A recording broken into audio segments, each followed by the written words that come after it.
Prøv lige at se det her design. Så smart kan en Kia faktisk se ud. I snart 10 år der har Kia haft en Audi-designer ansat, en tysker ved navn Peter Schreier. Og for godt og vel 4 år siden, der blev han forfremmet som præsident og har nu det øverste ansvar for Kias designs. Og ser man på nogle af de nye Kia-modeller, og særligt den nye Sportage, så virker det som et rigtig smart træk, for den er simpelthen hamrende flot at se på. Det er noget helt andet end bare for 10-20 år siden, hvor Kia virkelig leverede nogle kedelige designs. Ja, dengang der var deres biler altså ikke ret meget mere spændende at kigge på end en kummefryser. Kigger man også på nogle af de nye tyske konkurrenter, ja, så synes jeg, de kommer til at se lidt klodset og kantet ud sammenlignet med den her. Men nu er design jo ikke alt. Vi skal også finde ud af, hvordan den kører og gå den kritisk igennem fra ende til anden. Så lad os starte med at smutte ind i kabinen.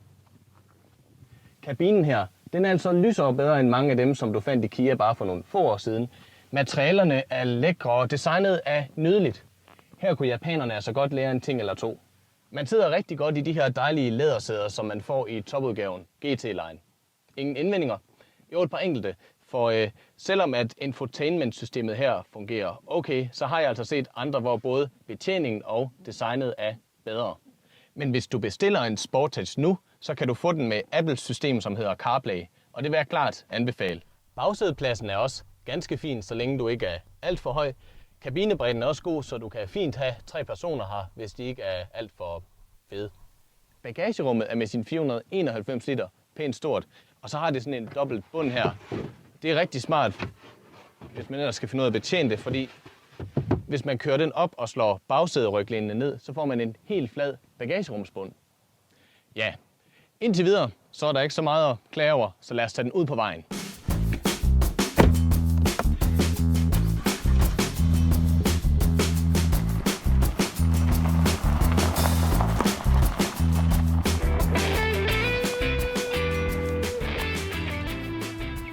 Kia har gjort et stort nummer ud af at fortælle, hvor sportsligt den er at køre. Det må så komme an på en prøve.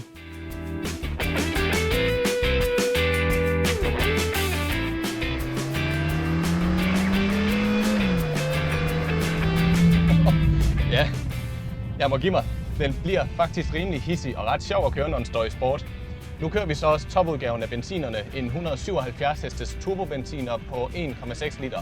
Og med den, så kommer bilen altså til at føles meget kvik og agil, og den føles på ingen måder som en 1,5 tons tung, stor firehjulstrækker.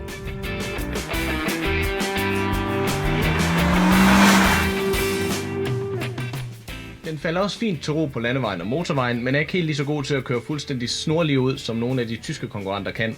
Til gengæld har den sådan et vejbaneassistentsystem, der hjælper med at dreje bilen, så længe svingen ikke er alt for skarpe. Så det er lige før du kan fjerne dine hænder fra rattet og lade bilen styre selv.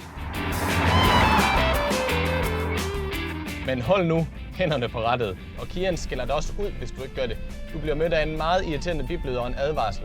Men hvis du sådan lægger hænderne roligt på rattet og cruiser derud af på motorvejen, så er det næsten som om bilen styrer selv. Det er rigtig lækkert, og det giver noget ekstra komfort.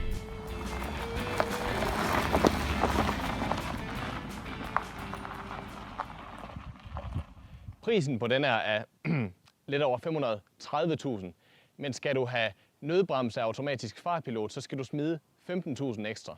Til gengæld har den en del andet udstyr. Den har en masse kromdetaljer, et stort panoramaglasstag, bi-xenonforlygter og så et system, som hedder SPAS.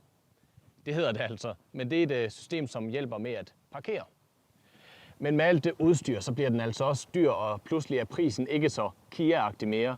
Og så får den altså hård konkurrence fra snusfornuftige konkurrenter, såsom Toyota RAV4 Hybrid.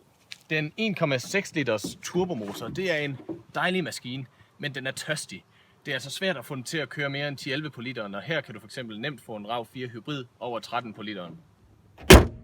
Og hvis vi bliver i den sammenligning med RAV4 og Sportage, så bliver den her altså også noget dyrere i drift. Jeg har regnet lidt på det, og lad os sige, at du ejer begge biler i 5 år, kører 15.000 km om året, og benzinprisen den koster gennemsnitligt en 10'er.